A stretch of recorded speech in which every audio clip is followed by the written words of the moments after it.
नमस्कार दोस्तों, reality classes में आपका स्वागत है।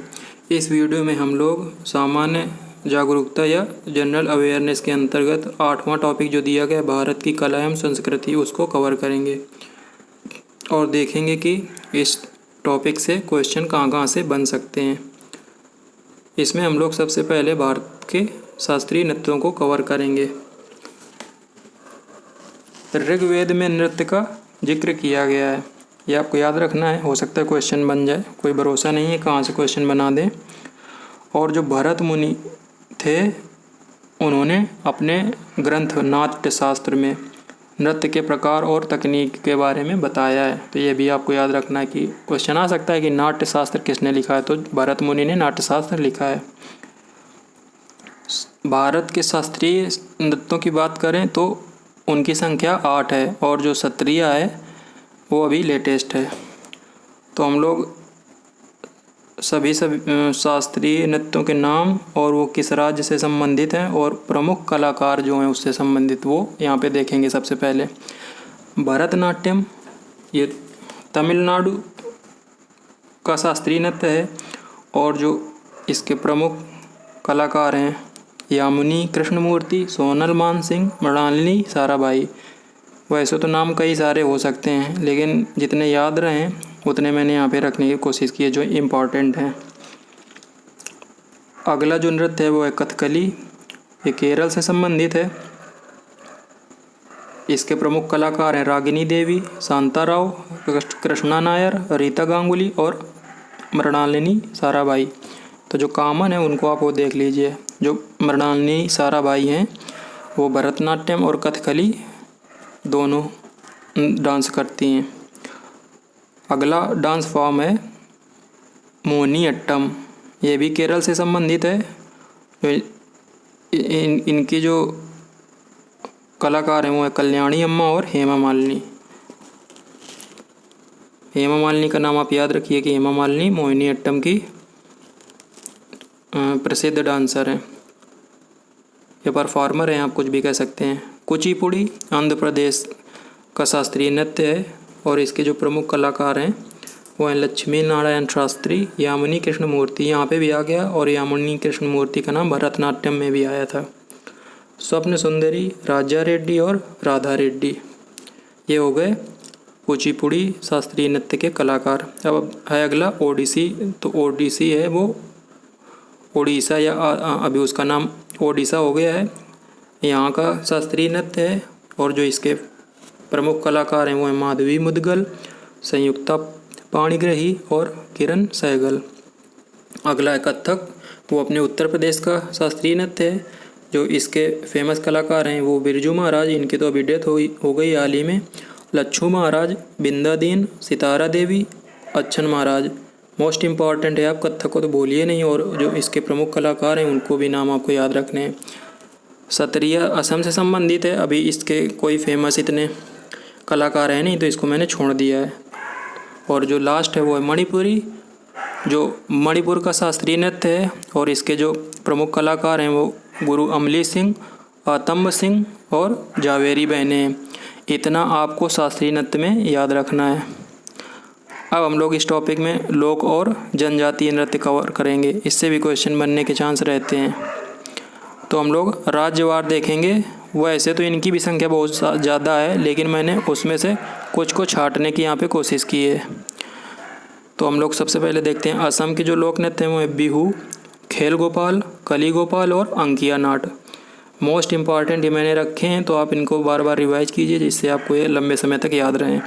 आंध्र प्रदेश घंटा मर्दाला, बुर्रा कथा, वीधि नाटकम, ये हो गए आंध्र प्रदेश के। बिहार के जाता जतिन, छऊ जो है ना ये कई राज्यों का नृत्य है। कठपुतली काफ़ी फेमस है, बाखो और जिजिया, ये हो गए बिहार के। अगला स्टेट है गुजरात, डांडिया, गरबा, टिप्पानी, भवई, चुरियन। तो टिप्पानी काफ़ी समय चलन में है, मतलब डांडिया और गरबा तो काफ़ी समय से पूछे जा रहे हैं। तो टिप्पानी, भवई और जुरियन, इनको आप याद रखिए। अब हरियाणा के देखते हैं। तो हरियाणा के घूमर, फाग नृत्य, डाफ और स्वांग। जम्मू कश्मीर रऊफ बहुत ही इम्पोर्टेंट है, हिकात, दमाली और चकरी। कर्नाटक का यक्षगान, ये भी है, यक्षगान बहुत फेमस है, हुत्तारी। अगला स्टेट है केरल। केरल के आप कालियट्टम और कैकोट्टी काली, ये याद रखिए, काली दोनों में है, इससे आपको याद रखने में आसानी होगी। जैसे मोहिनीअट्टम भी केरल का है और कालियट्टम, जितने अट्टम से ख़त्म होंगे वो सब केरल से ही बिलोंग करते हैं। मध्य प्रदेश के 3 देखेंगे, कथा कीर्तन, माच और गेरो। महाराष्ट्र का लावणी बहुत फेमस है, लावनी, तमाशा, लेजिम और नकटा। पंजाब के गिद्धा, भांगड़ा, नकाल और बांड। जो गिद्धा है वो औरतें करती हैं और भांगड़ा वो पुरुष करते हैं। अगला स्टेट है राजस्थान। तो झूमर, सुईसिन्नी बहुत इम्पॉर्टेंट है, चकरी, तेरह ताल, कालबेलिया भी बहुत इम्पॉर्टेंट है। सुईसिन्नी और कालबेलिया तो आपको बिल्कुल 100% ध्यान ही रखने हैं राजस्थान में। अब देखते हैं तमिलनाडु। कोलट्टम, पिन्नल, कारागम, ये 3 आपको तमिलनाडु के याद रखने हैं। उत्तर प्रदेश के बहुत सारे हैं, उसमें हमने कुछ यहाँ पे रखे हैं। रासलीला, रामलीला, नौटंकी, जोरा, कजरी, छपेली। रासलीला, रामलीला, नौटंकी तो आपको पता ही होंगे, और कजरी भी बहुत फेमस है, जो तो याद ना हो तो आप याद कर लीजिए। तो कजरी, जोरा और छपेली आपको याद रखने हैं। और जो अगला स्टेट है वो है पश्चिम बंगाल। तो पश्चिम बंगाल के काही, जतरा, बाउल, जतरा आपको याद रखना है। अगला है स्टेट गोवा। कोली, डकनी, मांडी, तो डकनी काफ़ी इम्पोर्टेंट है इसका। अगला स्टेट है झारखंड। तो झारखंड बिहार से अलग हुआ था, तो छऊ यहाँ पे भी आ गया, और सरहुल और कर्मा तीनों मोस्ट इम्पॉर्टेंट है, छऊ, सरहुल और कर्मा। अगला स्टेट है उत्तराखंड। गढ़वाली, कजरी, जोरा, ये हो गए उत्तराखंड के। अगला है छत्तीसगढ़। छत्तीसगढ़ के याद रखना है पंडवानी और कर्मा। तो जो कर्मा है वो झारखंड का भी है और छत्तीसगढ़ का भी है, दोनों अगल बगल के स्टेट हैं। अगला जो स्टेट है वो है अरुणाचल प्रदेश। इसके आपको 2 याद रखने हैं, मुखौटा नृत्य और युद्ध नृत्य। अगला स्टेट है हिमाचल प्रदेश। दमान, छपेली, ढप, ये तीनों याद रखने हैं आपको। मेघालय का लाहो, वांगला। वांगला काफ़ी इम्पोर्टेंट है और कई बार पूछा गया, और आपको लाहो भी याद रखना है। अगला स्टेट है मणिपुर। तो रखाल और नटराज, ये 2 याद रखने हैं। नागालैंड। नागालैंड के 3 याद रखने हैं, चोंग, खैवा, लीम। उड़ीसा, सवारी, घूमरा, छऊ। देखो छऊ उड़ीसा का भी है, तो छऊ बिहार, झारखंड, उड़ीसा और शायद पश्चिम बंगाल में भी आता है ये। अब लास्ट स्टेट है मिजोरम। तो इसके 3 याद रखने हैं, खानटम, पाखुपिला और जिरोकान। तो ये हो गए लोक नृत्य स्टेट और उससे संबंधित लोक नृत्य। कुछ प्रमुख उत्सव भी पूछे जा रहे हैं, जो लेटेस्ट ट्रेंड चल रहा है, तो उसमें कुछ देख लेते हैं हम लोग। पोंगल तमिलनाडु का है और ओणम केरल का है। तो आपको पोंगल और ओणम में यदि कन्फ्यूजन हो तो आप ओके से याद रखिए। ओके मतलब ओणम, तो का मतलब केरल, तो ओके तो से ओणम होगा, और के मतलब केरल, तो आपका पोंगल अपने आप तमिलनाडु का हो जाएगा। लोसांग सिक्किम का है। सूरज कुंड मेला भी आयोजित किया गया था 3-4 महीने पहले, ये हरियाणा में लगता है। हार्नबिल जो फेस्टिवल है वो नागालैंड में आयोजित किया जाता है। संतरा महोत्सव मणिपुर का है। और अट्टू महोत्सव केरल का है, जो सबरीमाला मंदिर में आयोजित किया जाता है। ये न्यूज़ में बना रहता है अक्सर, तो आपको ये भी याद रखना है, अरट्टू महोत्सव। अगला है संगाई, ये मणिपुर का उत्सव है। हाथी उत्सव और ऊँट उत्सव ये राजस्थान के हैं। तो ऊँट उत्सव तो आपको याद ही रहेगा कि ऊँट तो राजस्थान में रेगिस्तान में पाए जाते हैं, और हाथी उत्सव आपको याद रखना है, ये भी राजस्थान का है। बैसाखी पंजाब का है। सोनपुर मेला बिहार का है। ये जो सोनपुर मेला है वो एशिया का सबसे बड़ा पशु मेला है, या कैटल फेयर इंग्लिश में बोल सकते हैं। कराजी पूजा ये त्रिपुरा का है, और जिंजर मेला ये हिमाचल प्रदेश का है। ये तो हमने छांट के बिल्कुल कुछ उत्सव रखे हुए हैं, इनको आपको याद रखना है। इस टॉपिक में हम लोग अगला देखेंगे भारतीय सिनेमा। तो इससे भारतीय सिनेमा से कुछ जो पॉइंट इम्पॉर्टेंट है वो हम लोग देखते हैं। तो दादा साहब फाल्के द्वारा निर्मित दादा साहब फाल्के को भारतीय सिनेमा का पितामह कहा जाता है, फादर ऑफ इंडियन सिनेमा। तो इन्होंने 1913 में पहली फिल्म बनाई थी राजा हरिश्चंद्र, जो कोरोनेशन थिएटर में रिलीज हुई थी, और ये भारत में निर्मित पहली मूक फिल्म थी। मूक फिल्म का मतलब जिसमें आवाज़ नहीं होती है, चार्ली चैपलिन आप समझ लो। दादा साहब फाल्के, इनका पूरा नाम था धुंधीराज गोविंद फाल्के, और इनको भारतीय सिनेमा का पितामह कहा जाता है। अगला पॉइंट है, ये मैं बता चुका हूँ, कभी कभी एग्जाम में इनका फुल नाम पूछ लेता है तो आपको याद रखना है। तो पहली तो मूक फिल्म हो गई राजा हरिश्चंद्र, और पहली बोलती हुई फिल्म थी वो थी आलम आरा, और इसको आरदेशिर ईरानी ने बनाया था, जो मुंबई में मैजेस्टिक सिनेमा में रिलीज हुई थी, और ये भारत की पहली बोलती फिल्म थी, और मास्टर विट्ठल इसके हीरो थे। तो आपको बस इतना याद रखना है कि पहली जो मूक फिल्म थी वो राजा हरिश्चंद्र थी, उसको दादा साहब फाल्के ने बनाया था, और जो पहली बोलती फिल्म थी वो आलम आरा थी, इसको आरदेशिर ईरानी ने बनाया था। अब भारतीय सिनेमा में जो प्रथम है वो देख लेते हैं। तो अभिनेता जो आलम आरा के हीरो थे मास्टर विट्ठल, उनको भारतीय सिनेमा का प्रथम अभिनेता माना जाता है, और जो अभिनेत्री है वो जुबैदा को माना जाता है प्रथम अभिनेत्री भारतीय सिनेमा की। जो प्रथम खलनायक है वो पृथ्वीराज को माना जाता है, और गायक WM खान को माना जाता है। संगीत निर्देशक फिरोज शाह मिस्त्री व B ईरानी को माना जाता है। तो ये हो गया भारतीय सिनेमा में प्रथम। अब हम लोग देखेंगे दादा साहब फाल्के पुरस्कार की जो फर्स्ट विनर थी वो थी देविका रानी। जो दादा साहब फाल्के पुरस्कार है गवर्नमेंट ऑफ इंडिया द्वारा दिया जाता है, और ये लाइफ टाइम अचीवमेंट पुरस्कार है, और ये भारतीय सिनेमा का सबसे प्रतिष्ठित सम्मान माना जाता है। अगला है सत्यजीत रे को 1992 के ऑस्कर अवार्ड में लाइफ टाइम अचीवमेंट अवार्ड मिला था, और आशा भोसले जी ने सबसे गाना जो ज़्यादा गाने उनका गाने का रिकॉर्ड बनाया, इन्होंने 12,000 से भी ज़्यादा गाना गाए हैं।